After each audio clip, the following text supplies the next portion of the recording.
Bonjour à tous, vous écoutez l'épisode 7 des Petits Plus Zen, un podcast créé par une enseignante depuis 20 ans en maternelle REP+. Je m'appelle Séverine Feiss et je vais vous aider aujourd'hui à clarifier un peu tous les besoins de l'enfant, mais vous verrez aussi tous les besoins finalement humains. C'est un thème que je présente à chaque rentrée en réunion de parents pour vraiment proposer une diversité dans la vie et la compréhension du jeune enfant. Je vous rappelle que c'est surtout une classe de 2 ans que j'avais, donc j'accueillais les parents en début d'année en leur disant que ma vision de la pédagogie à cet âge-là s'appuyait principalement par l'observation de l'élève en classe et de la faculté de pouvoir répondre à une grande partie de ses besoins sur le temps qu'il va passer avec moi en classe.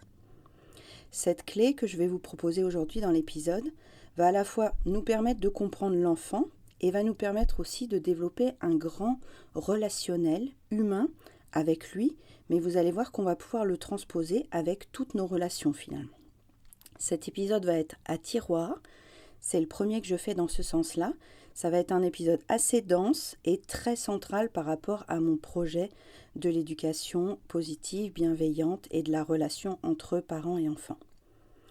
Donc pour appuyer cet épisode, vous retrouverez un visuel qui est posté sur ma page Instagram, Les Petits Plus Zen, qui pourrait vous aider à mettre en perspective un peu, si vous êtes d'attention visuelle par exemple, de mettre en forme ces idées qui sont à l'oreille peut-être un peu longues et compliquées. J'essaye pas de vous faire peur, vous inquiétez pas. Donc je vais vous proposer finalement, à partir de mon expérience de formation en communication non violente, de formation de coaching de vie, où on voit notamment la pyramide des besoins de Maslow, et puis ces 20 ans d'enseignement, d'observation des élèves de tous les âges, et puis mon expérience bien entendu avec mes filles également, et toutes les recherches que j'ai fait personnelles sur les conférences, les blogs, les livres, sur le lien humain et la relation de communication avec les enfants et tous les humains en général. Donc je vais vous proposer d'imaginer, donc fermez les yeux si vous le souhaitez, un bel arc-en-ciel qui va représenter tous les besoins de nos enfants. Sur cet arc-en-ciel, vous avez les 7 couleurs classiques. Donc vous avez rouge, orange, jaune, vert, bleu, indigo, violet. Chaque couleur va représenter une famille de besoins. J'aime beaucoup travailler comme ça. Donc à chaque fois que j'ai un projet, je travaille souvent en 7 familles de. Donc ça marche avec le projet 7 familles de dangers domestiques, 7 familles d'aliments. Donc à chaque fois que j'ai fait des projets dans ma vie de maîtresse, j'ai toujours installé un visuel assez percutant. Donc là, j'ai créé pour vous et pour mon programme un visuel percutant avec cet arc-en-ciel. Donc la première couleur, la couleur rouge, je l'ai associée aux besoins liés à la survie. Donc tous ces besoins liés à la survie, ça va être physiologique et ça va être aussi les éléments inconditionnels pour que l'enfant se sente bien. Vraiment la base. On parle souvent d'une expérience de Frédéric II qui a mis en lumière le fait que si on nourrissait un enfant, si on lui donnait à boire, mais si on ne lui parlait pas, si on ne le touchait pas, au bout d'un moment, il se laissait mourir par manque de relations humaines et de chaleur humaine.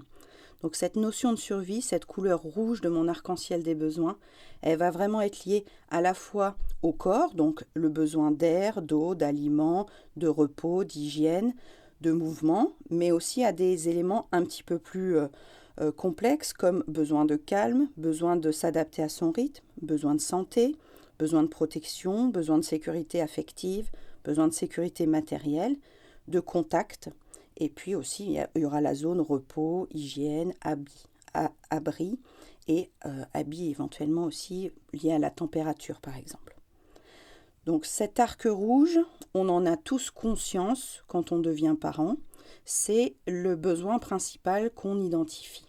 Quand on a un jeune enfant, on se penche sur ses besoins physiologiques, sur ses besoins de nourriture et de sommeil. Donc c'est la couleur dont on est finalement le plus conscient en devenant jeune parent. Deuxième couleur, couleur orange, ça va être la zone des relations. Tout son besoin de relation. Dans ce besoin de relation, je vais mettre l'amour, la confiance, le partage, l'écoute, l'empathie, le soutien, la délicatesse, le respect, son besoin d'attention, son besoin d'appartenance à un groupe, ça peut être une famille, une association, une collectivité, une religion, son besoin d'appartenance, son besoin d'intimité, son besoin de reconnaissance et son besoin de réconfort. Donc là, on est dans le moins pratique, on est un peu dans la relation subjective, finalement, puisque on ne peut pas toujours voir de l'extérieur si c'est un moment d'empathie, de soutien, de respect. Il faut vraiment écouter, creuser, s'approcher pour voir si ce besoin est rempli. Troisième couleur, la couleur jaune que j'ai associée à son besoin d'identité. C'est une notion que je présente très vite aux parents de ma classe, de faire prendre conscience à l'enfant qu'il a lui-même des valeurs, qu'il a lui-même des émotions, des ressentis, des sentiments, qu'il a une intégrité, qu'il a une confiance en lui, une estime de lui, qu'il a besoin de s'affirmer, de progresser, de se voir grandir, de se voir évoluer individuellement. Ça nourrit aussi ce besoin d'identité, son authenticité. Il est différent des autres, il est singulier, il a une histoire particulière.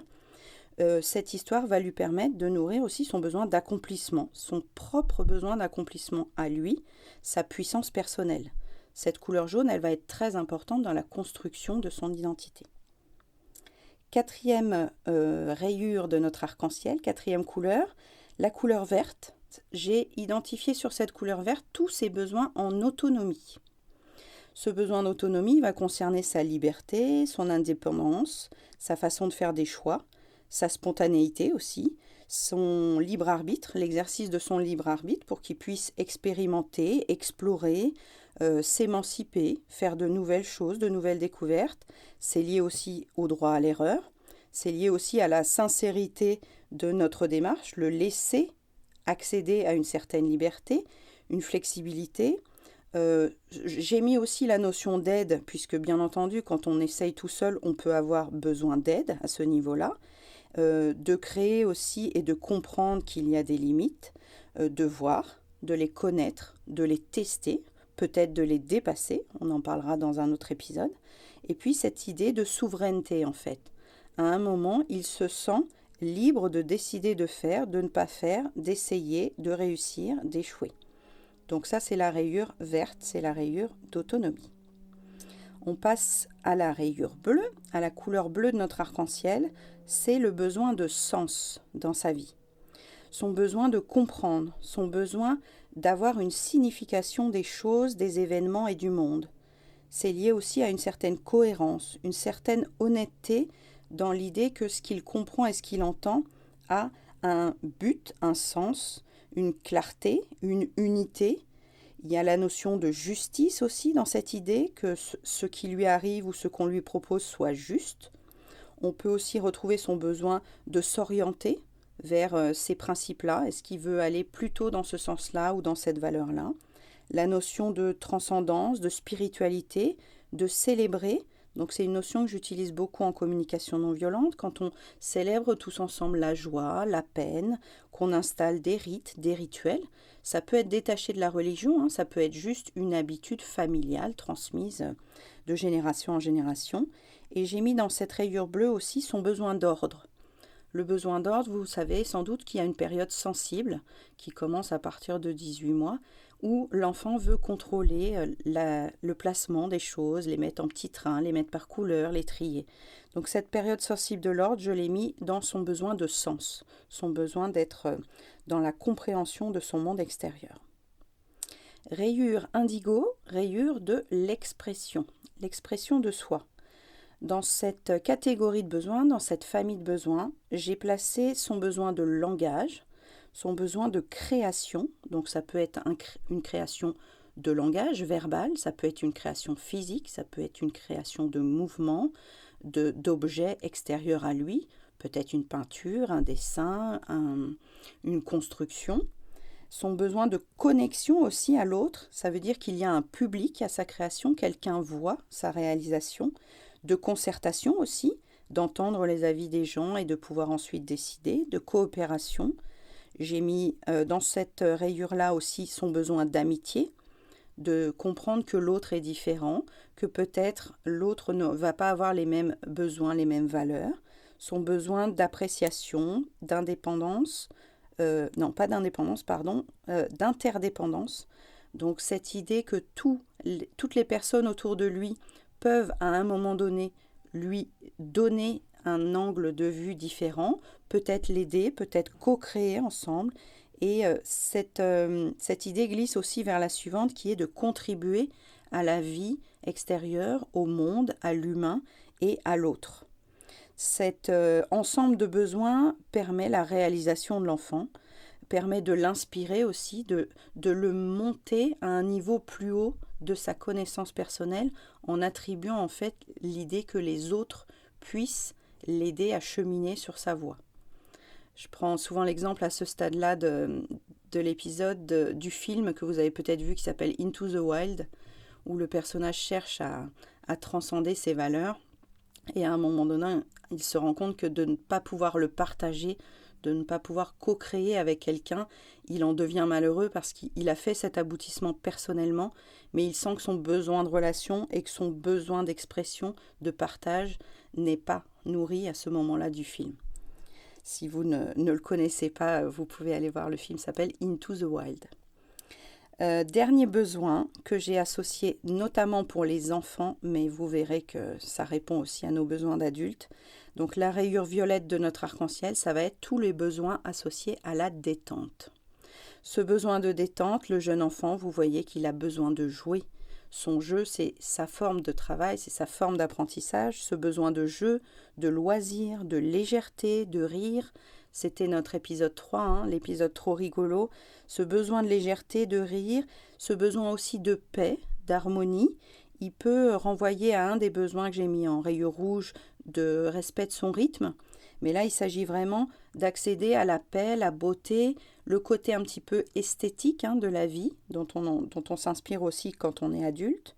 J'ai mis aussi dans cette rayure le besoin de défoulement, le besoin de défi et de nouveauté, de se challenger en fait, de se donner une détente par l'appel de la nouveauté, par l'idée qu'on peut encore soit s'arrêter parce qu'on a besoin de repos, soit continuer à se développer et à partir sur une nouvelle dimension de notre vie. J'ai mis le besoin de ressourcement, le besoin de préservation de son propre temps et de sa propre énergie. Et c'est un besoin sur lequel on reviendra bien entendu très régulièrement. Voilà les 7 familles de besoins que j'ai élaborées pour mon programme de formation, que je présente aux parents quand je les reçois dans le dispositif des moins de 3 ans. C'est quelque chose qui va concentrer une grande partie de ma pratique dorénavant, d'aide à la parentalité. Et cet épisode que je vous ai présenté comme un épisode à tiroir, je vais maintenant vous proposer de l'écouter en reprenant tous ces mots et à vous identifier à chaque enfant de votre famille ou chaque élève, si vous voulez faire ce travail par rapport à votre classe, en vous demandant est-ce que ce besoin-là est nourri pour lui, pour mon enfant, pour mon élève. Donc vous voyez, on a balayé un grand nombre de besoins. Est-ce que pour chacun de ces besoins, de chacune de ces familles de couleurs de l'arc-en-ciel, est-ce que ce besoin est nourri pour mon premier enfant ou pour tel élève de mon groupe ou de ma classe? Ensuite, quand vous aurez fait ce travail que je vous propose, vous pouvez aussi refaire une écoute en choisissant maintenant pour chaque besoin une autre stratégie possible, un autre angle de réalisation pour nourrir ce besoin. Je vous donne un petit exemple. Pour un besoin de clarté, on peut peut-être aller chercher un livre qui parle de ça, ou demander à un expert, ou prendre le temps d'y réfléchir. Donc chaque besoin de notre arc-en-ciel peut être nourri, peut être réalisé par différents choix, différentes stratégies. À nous de choisir les stratégies qui vont être les plus adéquates pour notre besoin actuel et notre besoin spécifique. Donc cette deuxième écoute, elle permettrait de mettre en place finalement des plans d'action pour que nos besoins soient nourris au maximum et le plus nombreux possible. Ces activités, ces actions, ces attitudes que vous mettrez en place pour votre enfant, elles n'ont pas à être mises en place dans l'absolu tout de suite, en vrac pour toutes les couleurs. Mais une fois de plus, comme je vous disais dans l'épisode sur À sa hauteur et sur Trop rigolo, c'est par petites touches qu'on va pouvoir modifier notre pratique et notre vision globale de l'éducation de notre enfant ou de nos élèves si vous écoutez ça dans le cadre professionnel. Et puis, on va quand même penser à vous, les adultes. Donc, je vais vous proposer ensuite, quand vous aurez fait les écoutes pour vos enfants ou pour vos élèves, de refaire une écoute pour vous, de refaire une écoute pour votre conjoint, de refaire une écoute pour votre mère, votre boss, votre secrétaire, votre stagiaire, tous les gens qui comptent pour vous proposer cet angle de vue qui dit finalement, est-ce que les besoins des gens qui m'entourent sont comblés? Est-ce que tous les besoins des gens qui m'entourent sont à un stade avancé de satisfaction? Ou est-ce qu'il y a un manque chez certaines personnes que non pas je pourrais combler, puisque je ne suis pas là pour combler les besoins des autres, mais je pourrais en prendre conscience pour voir si mon comportement finalement n'appuie pas sur un besoin non satisfait chez l'autre, ou si mon comportement n'appuie pas chez moi-même sur un besoin non satisfait. Donc faites-le d'abord pour vous. Écoutez cet épisode en vous disant, est-ce que mes besoins sont nourris?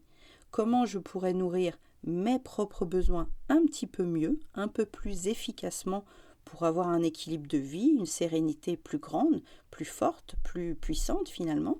C'est un peu ce qu'on recherche tous, d'avoir une sérénité, une puissance et une affirmation de soi. Ça fait partie des besoins qu'on a cités tout à l'heure.